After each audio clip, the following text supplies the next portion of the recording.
સુરત શહેરમાં કાયદો અને વ્યવસ્થાની પરિસ્થિતિ જાળવી રાખવા અને અસામાજિક તત્વોમાં પોલીસનો ખૌફ પેદા કરવાના હેતુથી વરાછા પોલીસે એક પ્રશંસનીય કામગીરી કરી છે.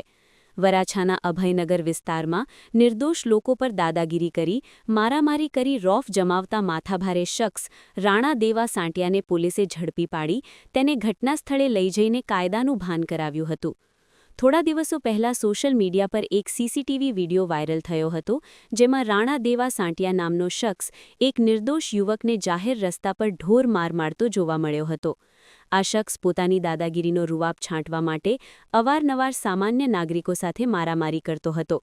વાયરલ સીસીટીવી વિડિયોની ગંભીરતાને ધ્યાને લઈ વરાછા પોલીસ તુરંત એક્શનમાં આવી હતી અને આરોપીની ધરપકડ કરી હતી.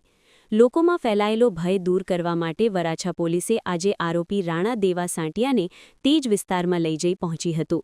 જે શખ્સ થોડા સમય પહેલા જાહેર રસ્તા પર લોકો પર હાથ ઉપાડતો હતો, તે પોલીસના સકંજામાં આવતા જ બિલાડો બની ગયો હતો.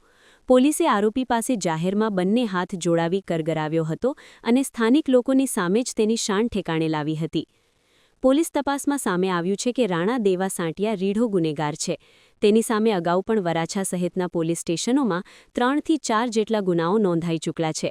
તે અવારનવાર મારપીટ કરી વિસ્તારમાં પોતાનું વર્ચસ્વ જમાવવાનો પ્રયાસ કરતો હતો.